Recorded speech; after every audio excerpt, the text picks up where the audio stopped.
Welcome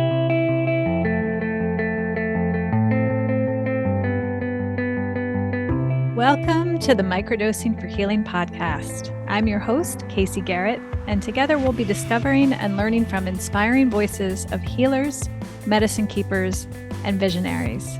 Every episode, we'll explore the world of health, vibrant wellness, and natural medicine for a new era of human society. Welcome to today's episode. Hello, everybody. Welcome to the podcast. Today, we are diving into a topic that has been much awaited, much anticipated, and asked for in our community, which is microdosing and ADD. Welcome, Wendy Perkins Shoef, to our show today. Wendy has personal experience. She is a microdosing guide and facilitator, and she specifically has a passionate interest in supporting people with ADD. So really, really excited to have this conversation and share her with you today. Welcome, Wendy. Good to see you. Hello. I'm so excited to be on to talk about this because I'm very passionate about it. We love that. We love that. So just for starters, I think ADD and ADHD are these terms that we hear ever presently, especially as guides on intake forms, increasingly being diagnosed in adults as well as children. So just for listeners that are brand new, for some clarity's sake, what is ADD?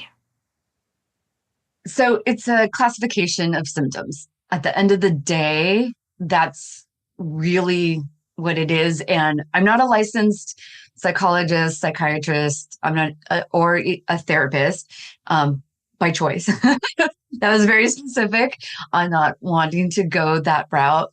And, if you go talk to clinical definitions of it, you get one answer.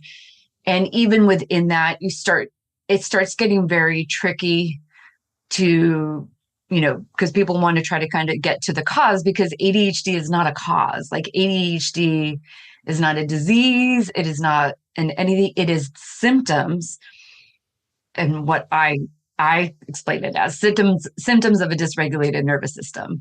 And they're very specific symptoms of a dysregulated nervous system. So there's probably an epigenetic or genetic factor in that leads to those specific symptoms that people display. Wonderful. Thank you. I appreciate that because I in preparation for this conversation, I read a lot of books, and frankly, I was left a little bit more confused. I began in terms of what it is exactly in the origin. There's a lot of conflicting opinions, but as always, like my passion is how it impacts people in the real world, in our real life, day-to-day life, and relationships. So what are some of the identifying factors that people can see and recognize when they hear like behaviors or symptoms or manifestations that go, that's ADD? Yeah, there's quite a few, because once again, it's about symptoms and we're all very unique. So even within that umbrella, there's now, depending on who you talk to, there's like 7 different classifications of I say ADHD. That was my terminology. I know other people say ADD. It just depends. I'm in the United States, so it depends on which DSM you're referring to. So at one point it was ADD, then it got switched to ADHD. That's just it will always come out saying ADHD. Just know that it's the same thing. It just depends on which definition you latched onto. And so one of the things about ADD, so the first part is attention deficit, lack of focus. That's usually the number one thing where people feel very scattered, and there's reasons for that biologically. So one of the things that kind of drove me crazy, so I have ADHD. I didn't get diagnosed till it was quite late, but I used to always joke that, oh, that's just my ADHD. Always, like since I was little, I think I knew I had ADHD, and I didn't really need a diagnosis. I never felt important to me because it still was just a diagnosis and didn't actually change anything about my day to day. But when my uncle got diagnosed in his 60s and he got his daughter tested. She got diagnosed too. She's like, if we're ADHD, you are 100% ADHD because you're more ADHD than all of us. And, as I said, it shows up differently. So one of the things that's important for it is that, so it's attention deficit hyperactive. And a lot of times people kind of get this vision of like a little boy running around, because that was really how it got, diagnosed years ago. It was for boys, like it supposedly was only in boys, very rarely in girls. And there was just this constant movement. But what hyperactivity often is hyperactive in the mind. So it's like the not stopping in the mind. The body is just an extension, it's all connected. So little kids haven't learned to suppress their need to move yet. And so a lot of times the boys or the girls will get up and kind of be moving and fidgety. And that's a lot of times how it presents as children. But as adults, we have kind of figured out our own ways to cope with this intense desire to like move our body to get the energy kind of flowing around. And then that shows up very differently. So, but for the most part, it's the constant thinking. That's the number one thing, the constant thinking that prevents you from taking action. And then physiologically, there are things going on. You might, if anyone's listening to this, they probably have heard about ADHD and probably have done their own research because we're kind of good at that. Like we hyperfocus.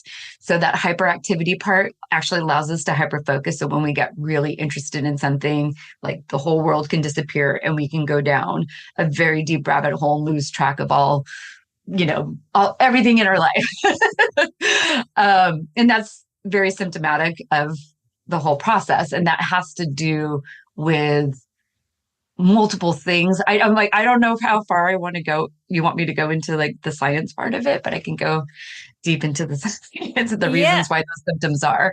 Yeah, no, we will get to that, but that's so helpful. And I think that's one of the most deceptive things I find about ADD, ADHD is people think it's constant hyperactivity, constant distractibility, but people with ADD also sometimes have the ability to hyperfocus on things. And so a lot of times when people in my life have been told, well, I have ADD, I'm like, you're like one of the most present focused people I know. But they're like, oh, that's only if I'm really into something. And if I'm not, I have like squirrel brain and it's like all over the place. I'd love to know for people who don't yet know, who have like an inkling that their mind works differently than others, what are some of the things when people come to you for microdosing and support around it?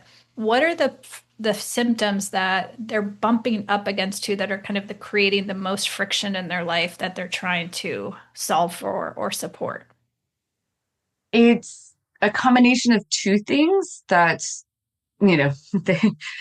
together they are the problem. One is too many ideas, so many ideas, all of the possibilities. I want to do this. I want to do this. The new shiny object syndrome where, oh, let's do that. Let's do that. Not necessarily, you can call that squirrel brain, but it's more of that has my attention. And so it's very easy for something to have your attention. And it could actually be things that people want to do in their life. And then once again, this kind of has to do with the biology part of it, and it will be a little bit dependent. It's matching the attention and the energy together. So a lot of times people with ADHD hyperfocus, burnout, hyperfocus, burnout, hyperfocus, burnout, hyperfocus, burnout. And they kind of don't have an in-between, which makes it very difficult to exist in the way our society is set up. Absolutely. And especially I could see how kids with ADD don't fit into the box of our academic, our traditional classroom system. Yes, from the get-go. If you're an adult with ADHD, you probably have had ADHD symptoms your whole life, even if you're only getting diagnosed now. I'm put a little caveat, remind me to come back to that in a moment. But with that being said, everyone develops, coping mechanisms to be able to get through school, to be able to, be in their home, do their chores, do their homework, do their whatever things. And like one example is in school or with your parents, there's usually a deadline. I'm going to be home at 3 o'clock. This better be done, or this homework has to be turned in, or this project has to be turned in. And so we learn to rely on deadlines. And so then as an adult, we start trying to put arbitrary deadlines on ourselves to try to force us to get things done. But the truth is there's not really any punishment except for self-inflicted punishment. And it doesn't have the same thing. And in fact, it ends up creating a deeper spiral into shame and other stuff. But the point I'm making is that a lot of these coping mechanisms that worked really well for a lot of people going through school to be able to get through that don't really work well as an adult. And that is a very hard thing to unlearn. Super helpful. And I can see why that's just been exacerbated and compound, because as technology has grown and the way our media platforms have grown, it exacerbates all of those things. Absolutely. Yes. Absolutely. Gotcha.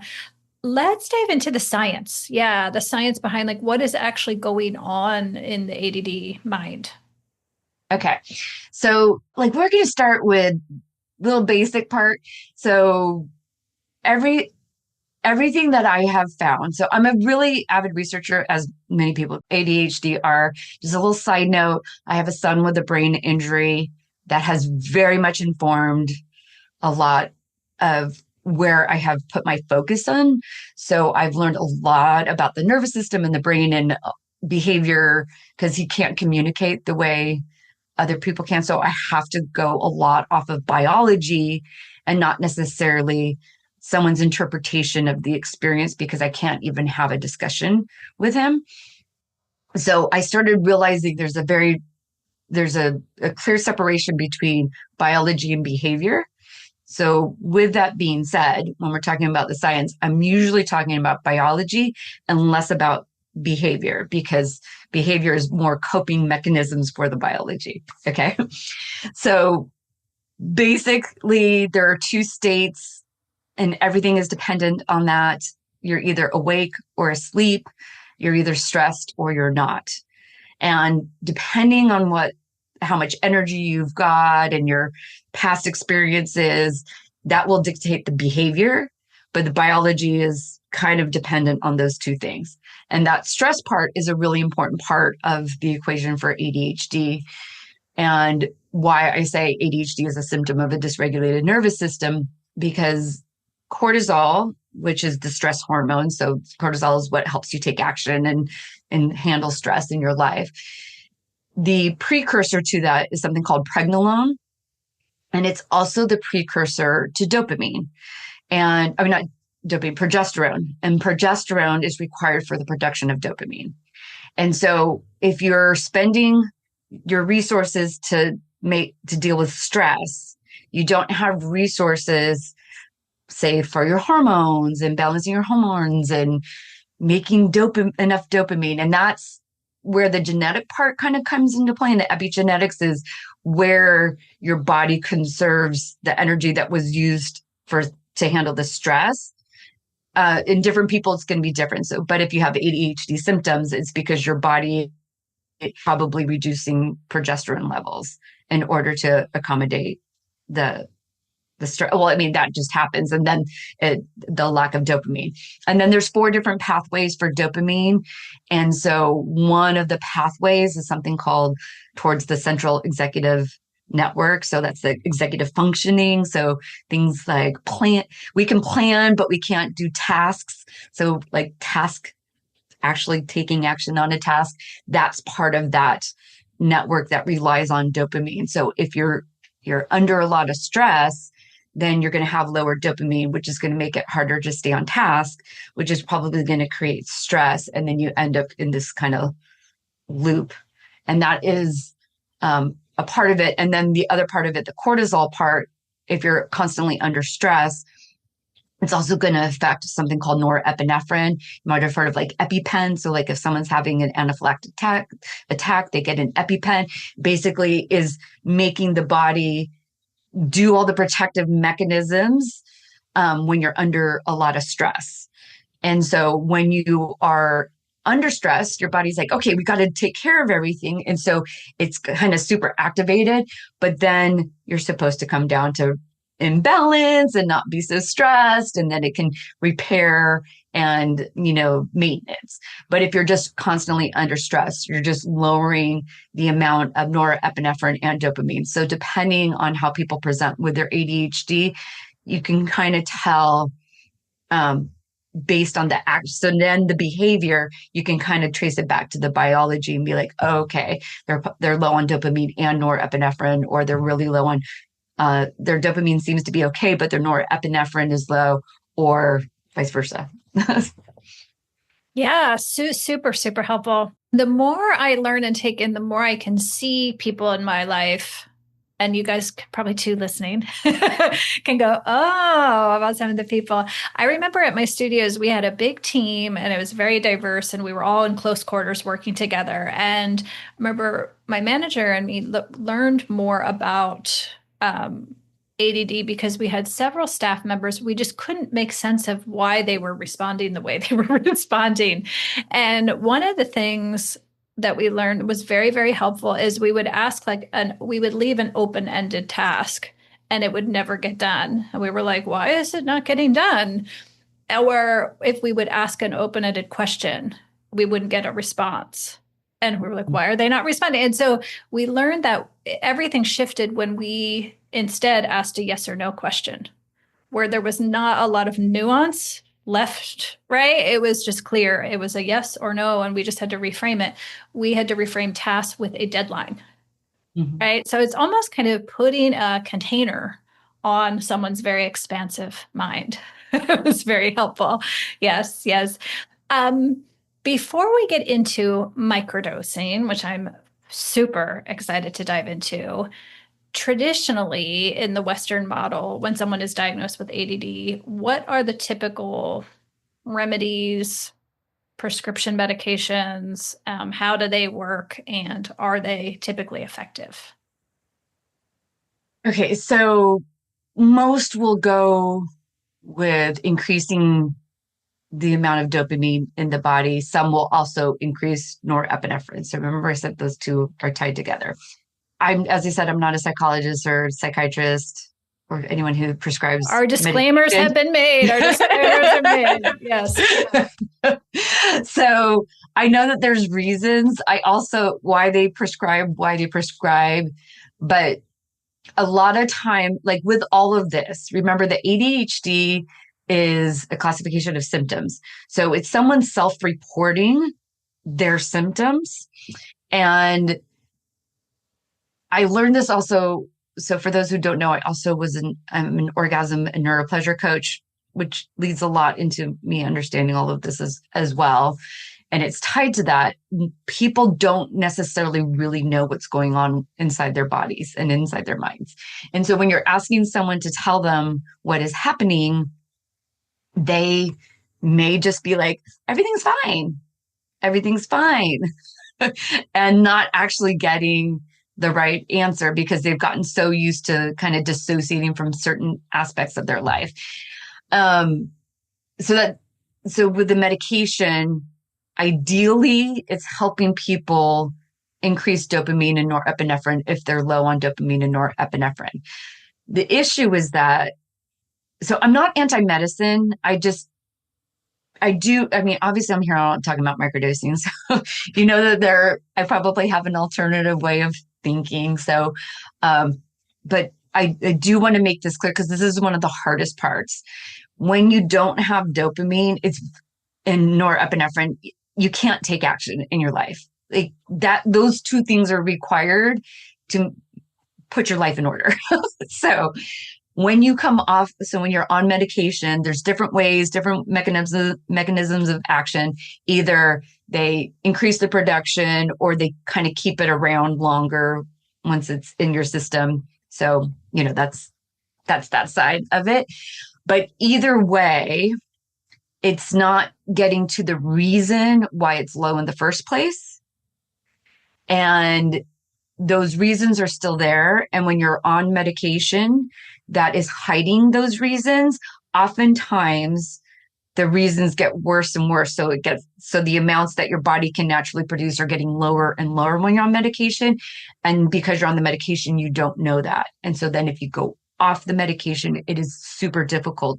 And so people will usually go back on, they'll need to increase their amounts. And then the doctors oftentimes are saying you're using the medication wrong for you or whatever it is, but there's a disconnect there because the medication really is meant to be a Band-Aid so you can change and alter the things that need to be fixed so that way you don't need the medicine. But the medical model doesn't really provide those modalities for people. Shocker. Wonderful.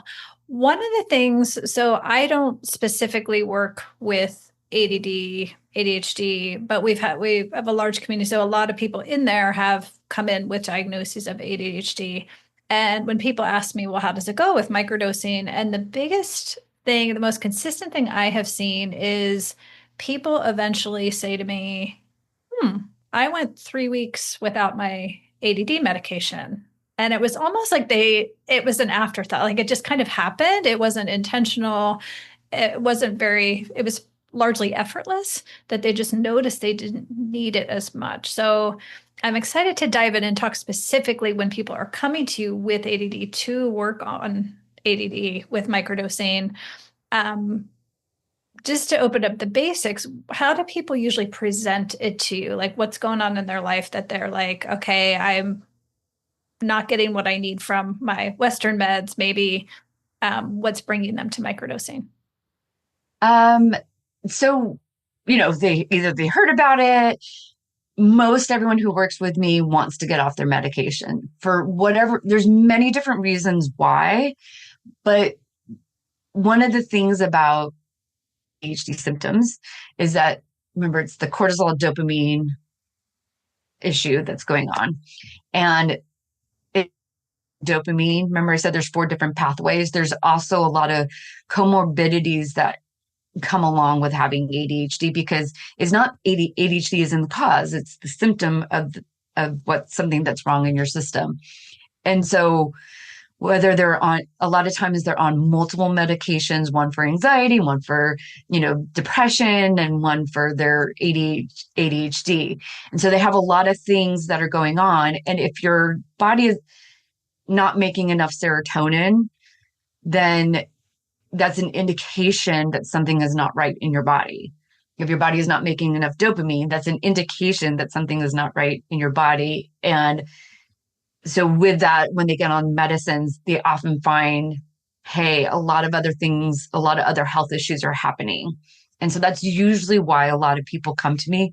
And then, but I don't only work with people who are microdosing. So I work with people just trying to figure out ADHD in general and how to manage their ADHD so they don't need their medication. But then microdosing is an opportunity to then be a little bit of a safety net for people. But there's real reasons why it works and it helps. And they know that. And we help teach that. Microdosing educators, right, is to help explain that when you do appropriate microdosing, you need your medication because your body will start increasing more dopamine and balancing your norepinephrine levels. Beautiful. Yes. So the medicine, let's talk about the medicine. This was one of the top questions I got on this topic is psilocybin usually your go-to when working with ADD, or are there other medicines that you typically introduce first? Psilocybin is my go-to, but I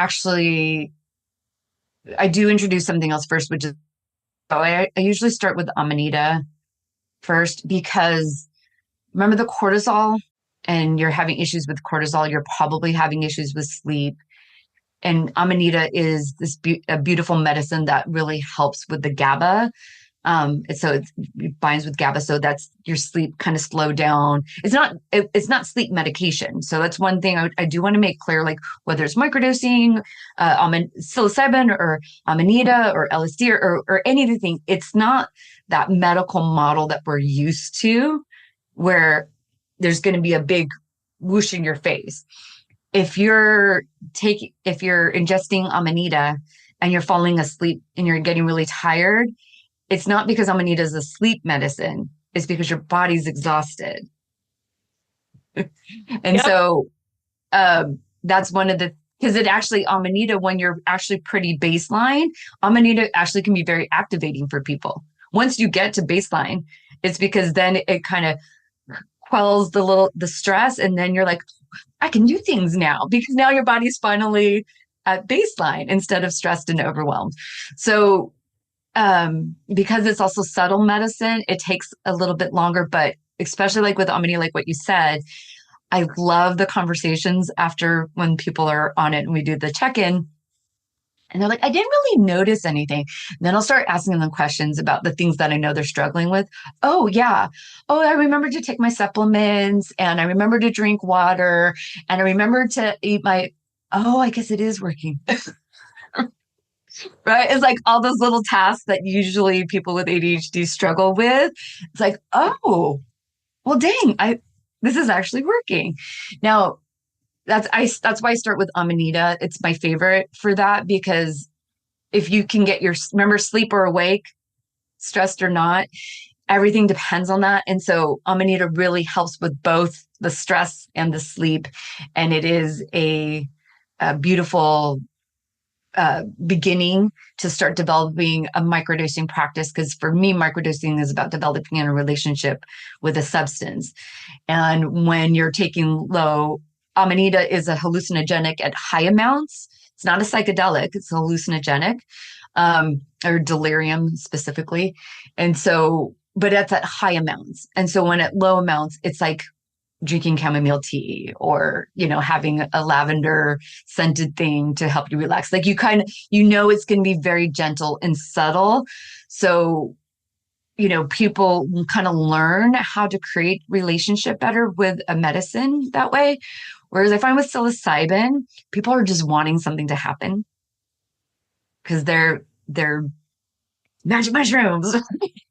And so if they don't feel anything, they're like, oh, it's not working. I'm like, no, it's a microdose. You're not supposed to feel something. It's supposed to be subtle changes. And with psilocybin, I liken it to the emotional energy system. From what I can understand, it really works very well with your emotional energy system. So what I mean by that is your fascia in your heart and how that kind of operates. And whether you're talking large doses or mini doses, people will tell you that they have an emotional experience. However that presents, it's going to be an emotional experience. So psilocybin is very emotional. And so depending on I always have people go through this process. I call it my holistic protocol, where it's goal setting, intention, and then dosing. So you really have to look at what your goal is first. What's the main reason you're coming to a microdosing practice? What are the big changes you're trying to make in your life? That's the goal. Your set is your body. Are you getting sleep? Are you getting sunlight? Are you getting nutrition? Are you moving your body? You have to look at your set, and also the mindset. I know people think of mindset specifically, but it's the whole set, the entire set. And then the setting is your environment, and, your intention, how do you want it? What's your reason? So you got your goal. So what's your intention for that goal? And then you go to dosing. And one of the examples I'd like to use is LSD is a really common one that gets talked about for ADHD. It's beautiful. It really helps with your mind, and it does help really kind of with that central executive thinking. But really it's more about attention. So when with LSD, whatever gets your attention will have your attention, right? It's really great. So if you work so most of the time people are coming to me because of daily life stuff, right? They have a job. I work a lot with solo entrepreneurs. That kind of just ended up being my jam. But it's not only I have some nurses and lawyers and other stuff too, but they're in some ways they're very much in charge of their day. It's mostly people who have they're the ones in control of their day. So whether they're still working for someone else, it's not like a really set guide, like do this at this time and this time kind of thing. So with that being said, like a nurse that I have, LSD is a really good one for her, but because she's in a very controlled setting, and her whatever has her attention is going to have her attention, and it's going to be what's at the hospital in the setting, and it's going to be very specific. However, say someone who works from home and still has a cluttered desk. And I use this example because this happened to one of my clients, and I have permission to use all of these examples. She had a project she needed to work on. She was supposed to be working on her sales funnel, for a thing. And she's like, oh, these files. She ended up creating this beautiful color coordinated filing system when she took her LSD microdose, right? And she's like, it's beautiful. It's great. It's actually something I like. It's not the sales funnel that I was supposed to be working on, right? So it's very important that you match the goal with the substance. So psilocybin, if say you're a parent or you're in a relationship and you're struggling, or whatever it is, and like the emotional part is like a really important aspect of it, and kind of the mindset and emotional, like having that piece kind of together. Psilocybin's really beautiful for that because it's going to help you more with that. But if you're in a environment, so I have another client, craniosacral therapist, once again allowed to talk about, her job is to stay present, grounded with her clients, and kind of create this really safe container for their clients to have, emotions. Psilocybin stirs up some of those emotions, not the right container, right? And so she became my client because she knew I had talked about some of the stuff, and because she's like, I like psilocybin, but she's like, I can't use it as a microdose. This is like, oh yeah, you would not want to do that in the morning before work where you have to stay still. Like that's not what psilocybin does. So that's why it's really important to kind of have those pieces in place before you pick the dosing. That's beautiful advice. Yeah, I could totally see that. One of the things I find so interesting working with people with ADD is a lot of them say, and Gabor Mate talks about this in his book on ADD. It's called Scattered Minds. I was like, yes. Yes, thinking about all the people I know in my practice and in my personal life who have ADD, when you ask them how they feel about something, they're just like, I don't know. Mm-hmm. I don't know.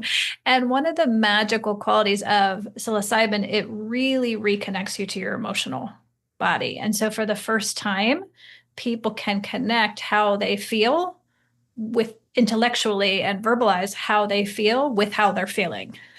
Sometimes for the first time, it's really, really incredible. And sometimes our symptoms in life in other ways manifest because we don't have that connection in place. And once we get that connection in place, the other symptoms decrease. I'm thinking of many clients who had like headaches or migraines or seizures. Sometimes is while they started with psilocybin and those symptoms all decreased at the same time, they enhanced their emotional capacity. Mm-hmm. Yes.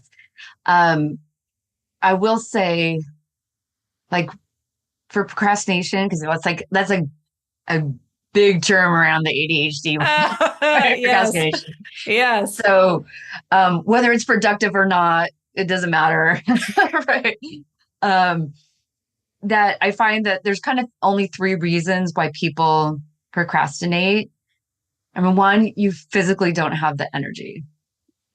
Like if you physically don't have the energy to do something, you ain't going to do it. Like it doesn't matter how much you want to, how important it is. It's like, that's a biology thing, right? Second is that maybe you don't really know how to do whatever it is that you're supposed to do. And so all of that uncertainty is overwhelming. And then the third one is that there's an emotion that you're trying to avoid.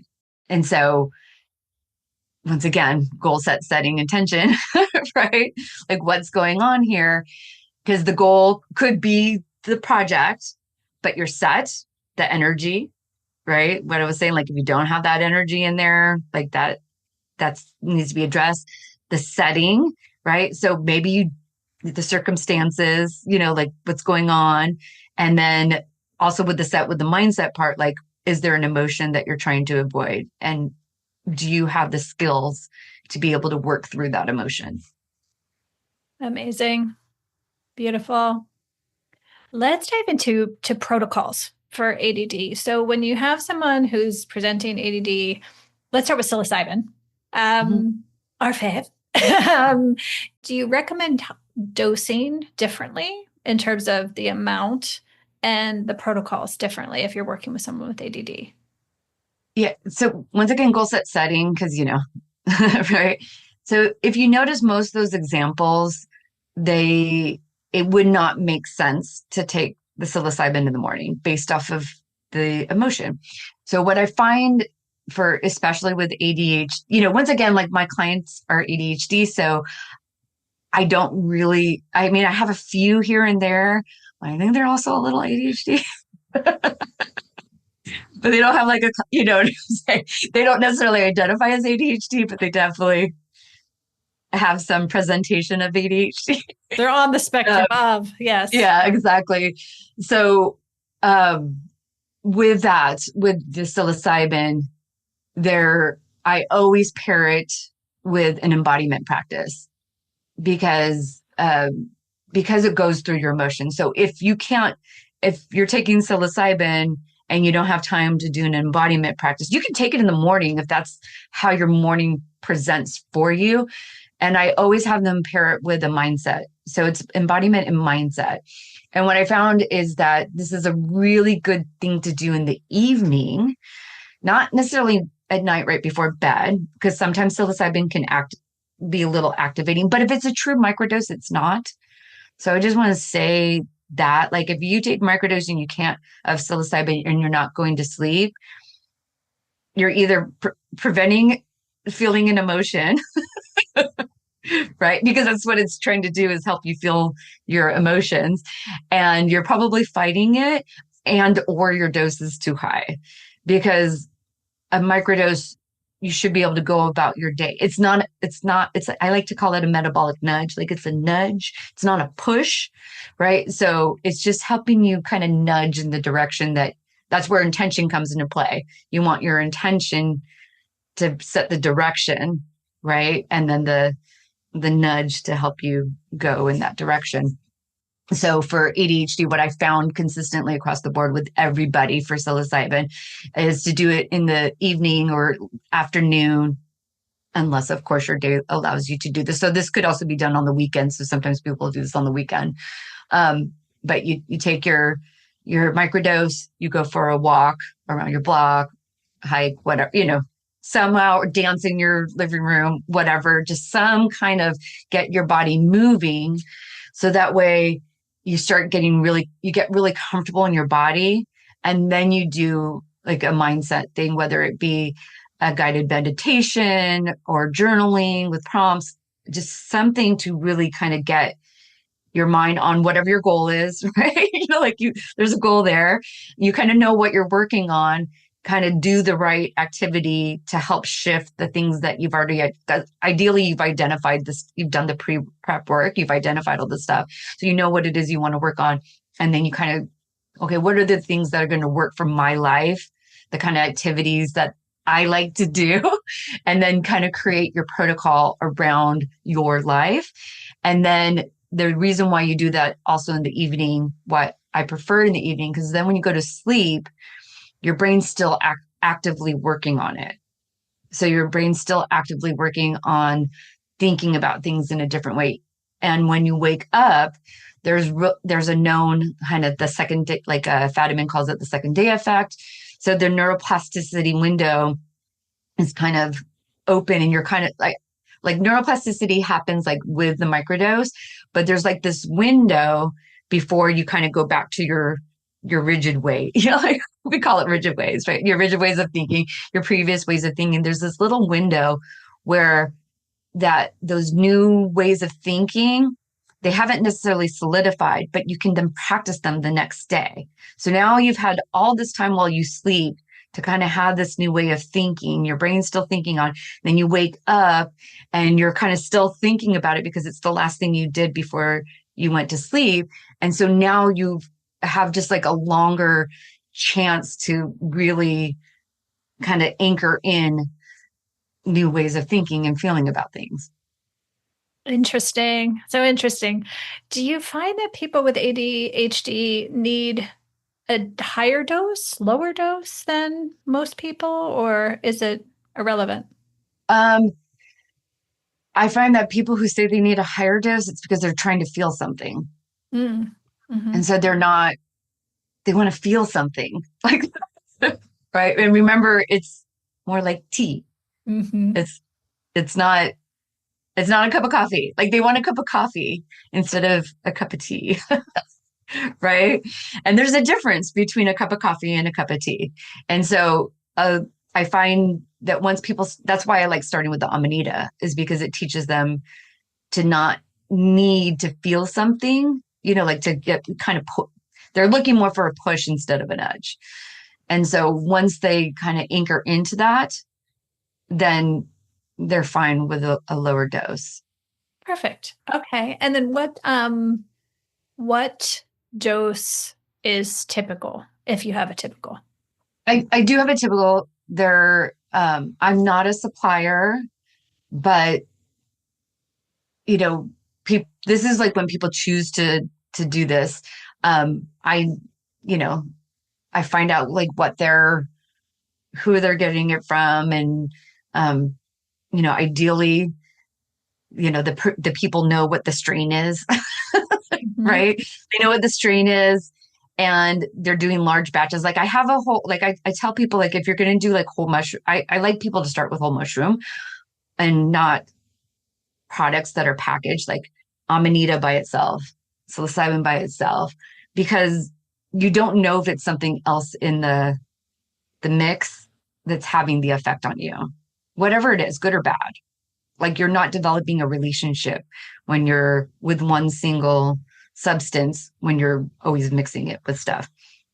So in general, know the strain because different strains usually have more psilocybin if they can get it tested, like using Safe, that would be ideal. So they know actually how much psilocin is in their mushroom batch. And then you do large doses and then they start learning that. And so in general, right? In Mhm. general, like 100 milligrams is depending on, if it's a really strong dose, it's going to be more like 50. But if it's a kind of average dose, it's going to be around 100 milligrams. Perfect. That's right in alignment with our community as well. So no difference Yeah. there. For LSD, what do you find the range for LSD? It's usually right around 6 drops. So like Just everyone gets drops. Everyone that I worked with gets drops. So, and I think it's like the like six 100. UGs, Yeah. Yeah. Whatever. So like yeah, exactly. 6 micrograms. Six Okay. micrograms. Yeah. Perfect. Yeah. Perfect. Okay. Wonderful. Another question I received from a lot of folks is for parents. So for parents who have children of any Hmm. age who receive a diagnosis for ADD and their prescriber wants to prescribe medications, what are some of the things you would love for parents to know? Any advice or insight for them that are beyond Ritalin? I have a couple people where I'm going through with this. Once again, this is where I like starting with Amanita because sleep is a big, big deal, especially for teenagers. It's a big, big deal. Their hormones are, you know, trying to find their rhythm, right? The body is trying to find the rhythm of the new production cycle, right? It's ramping up. It's learning. It, what the manufacturing process is. Um, And so with psilocybin, it's emotional, right? So one of the things to be aware of, it will help them be able to use their words better, but it will also be able to help them feel better, feel more intensely. And so it's just something to be aware of and making sure that what are the practices you have in place for communication. Like I'm really big on teaching people the different. So I have a program called Regulate. It's like an online course where it really teaches you how to identify your stress responses, other people's stress responses.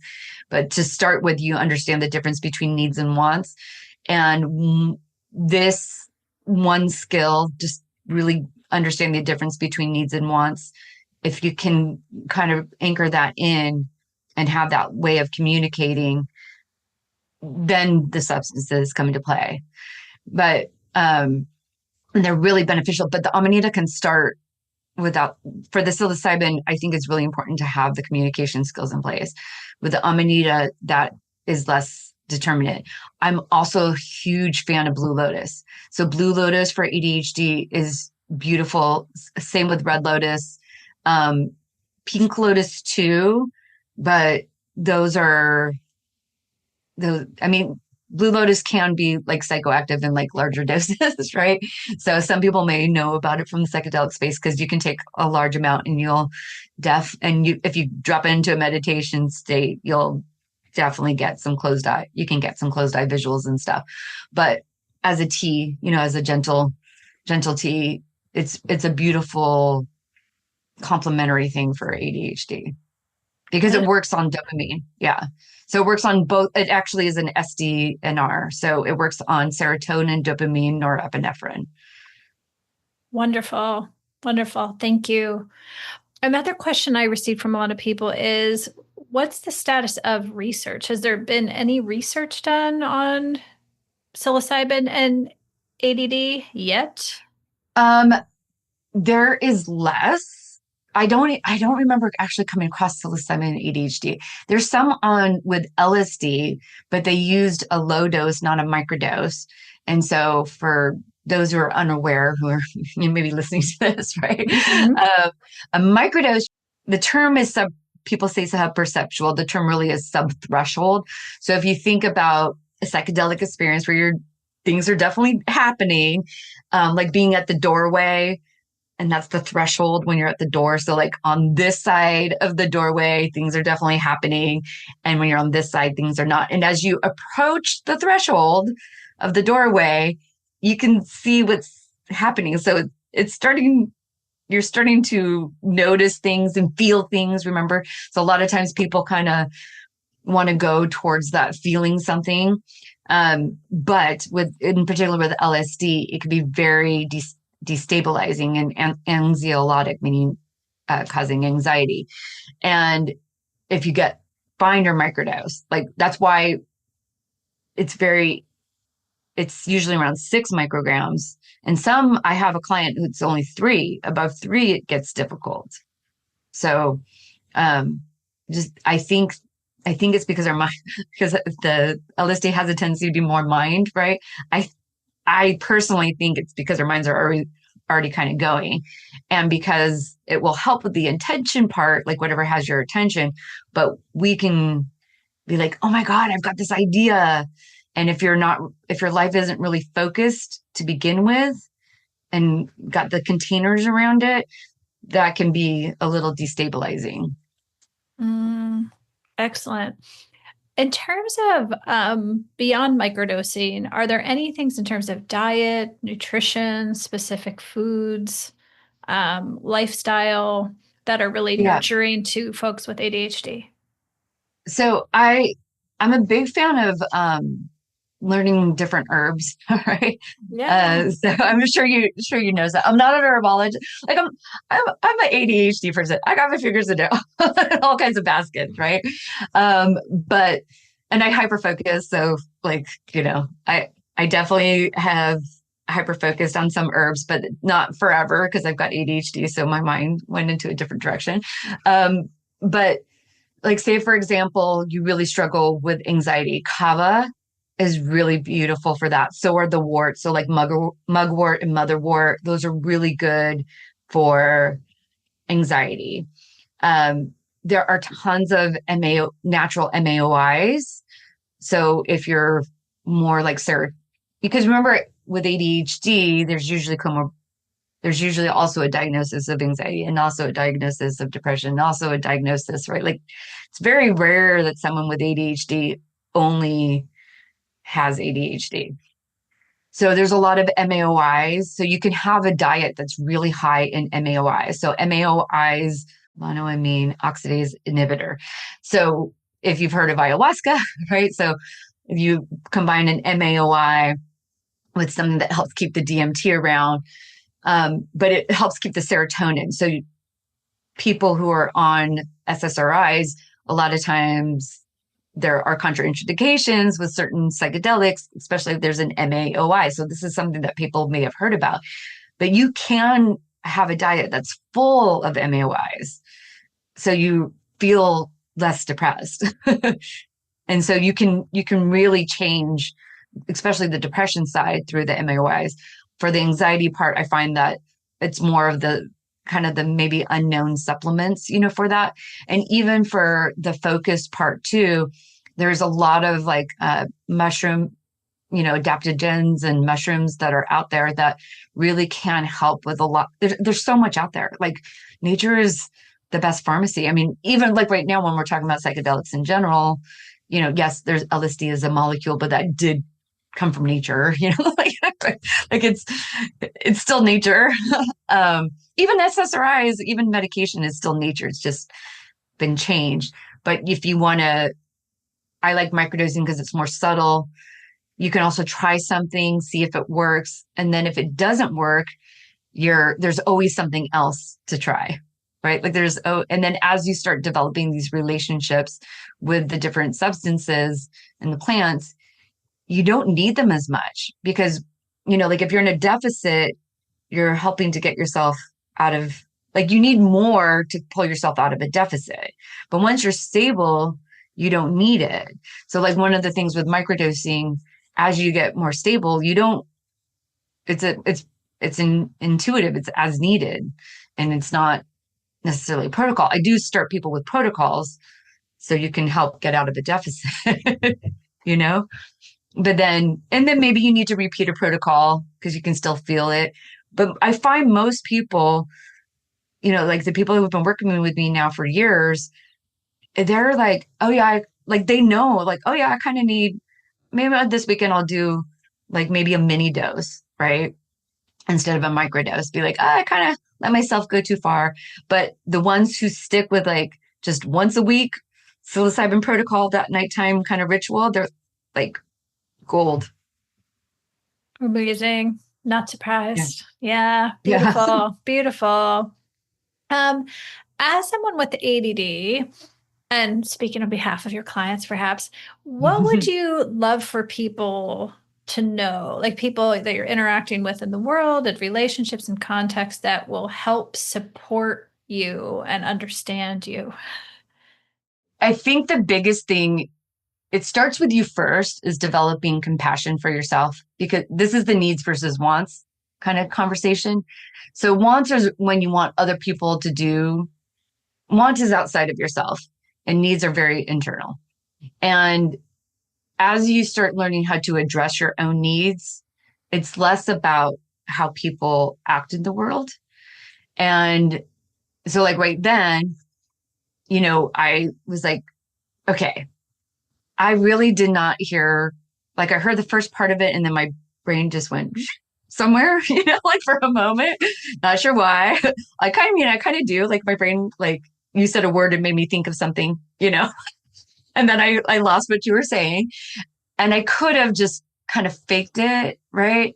But instead I was like, no, Wendy, you just had an ADHD moment. Just be honest about it and tell people like, hey, that doesn't work for me. Can we figure something out together? And I think that's one of the reasons why I also like the herbs and the stuff, because you develop a relationship with yourself, with the thing, and you start learning what works for you, whether it's even just the choice of embodiment practice. Are you going to go for a hike? Or you can go for a walk around the block? Or you can dance in your living room? Like, what works for you? And that I think is the most important thing, because then once you learn what works for you, you can actually ask for help. Mm-hmm. Beautiful. Thank you. Shifting gears a little bit, I wanted to give you space to talk about Mothers of the Mushroom and that Yes. awesome project you're involved in. So, can you share with listeners what that project is all about? Yes. So, Michaela de la Mico, she's, the grandmaster, the project. It started from a simple question when asking about like, are mushrooms safe during pregnancy?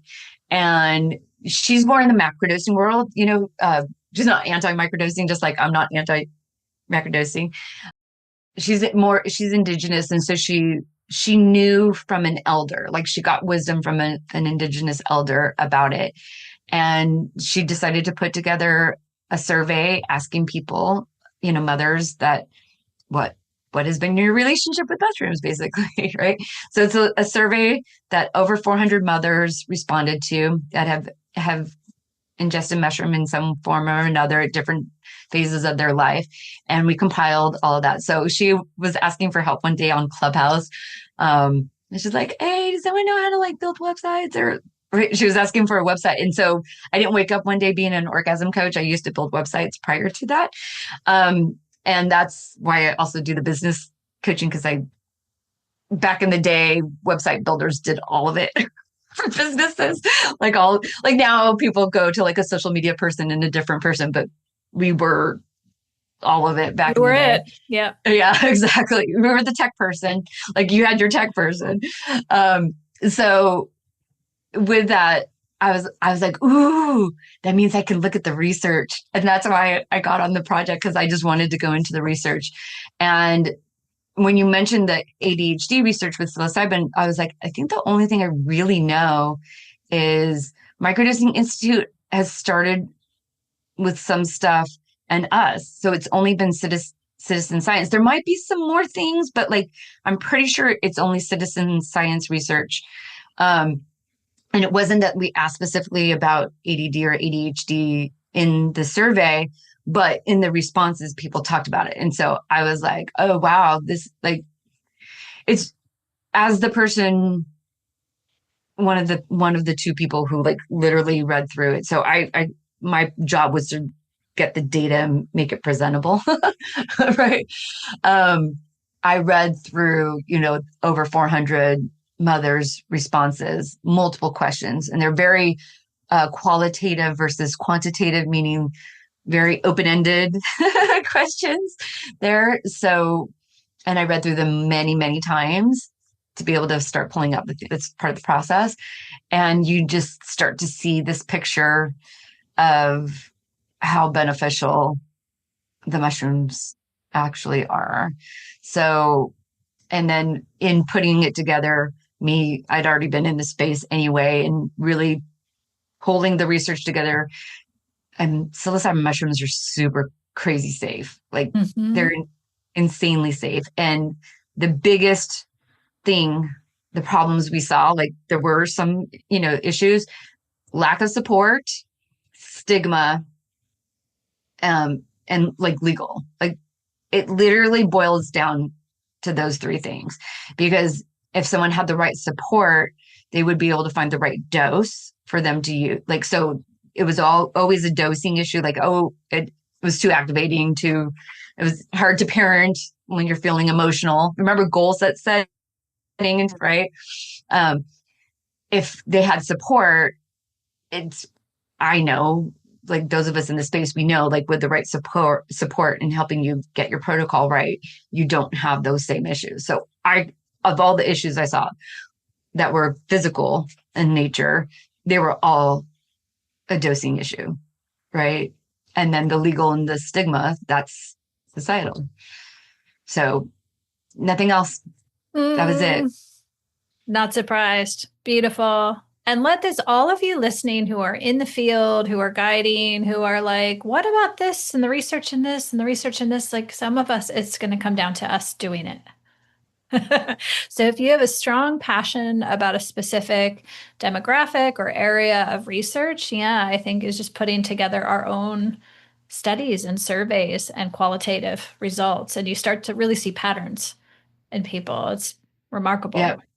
I'm putting together like stay tuned. Speaking of. I'm actually putting together because I learned a lot, being on the mother. Mhm. So I'm actually going to be putting together an ADHD specific survey, because with different substances, because I want to see what sometimes people are LSD, some people are psilocybin, and I just want to see Amanita, but Amanita's not psychedelic, but it still gets classified in there sometimes. Psychoactive. So I guess it counts. Fantastic. Thank you. Thank you. Thank you for such a rich conversation. Yeah, super, super helpful. For folks who want to follow all of your diverse work, where's the best place to find you and check you out?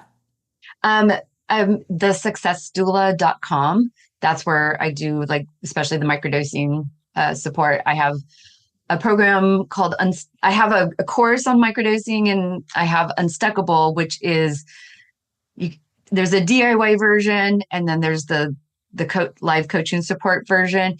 I will say most of the people, we need accountability, at the end of the day, and sometimes you just need to ask a question about, hey, I'm struggling with this. What are your suggestions? Because you're going down YouTube rabbit holes and you're still not getting any answers. So I have that space for people to go to be able to get answers on how to just handle life with ADHD. Oh, beautiful. Super supportive. Anything in closing that you would like to share with listeners? It can be easy. I really want to say that you don't have to struggle. Struggling is optional. Beautiful, beautiful. I know some of the most gifted humans in my life have ADD. Absolutely, hands down. And so I wholeheartedly agree with that. It doesn't need to be a struggle, and actually it can be such an incredible gift when you really step into embracing the gifts of your scattered, diverse mind. It's beautiful. Yeah. Oh, thank you everybody so much for listening. Thank you, Wendy, for being with us today. And we'll look forward to seeing you guys back in a couple weeks.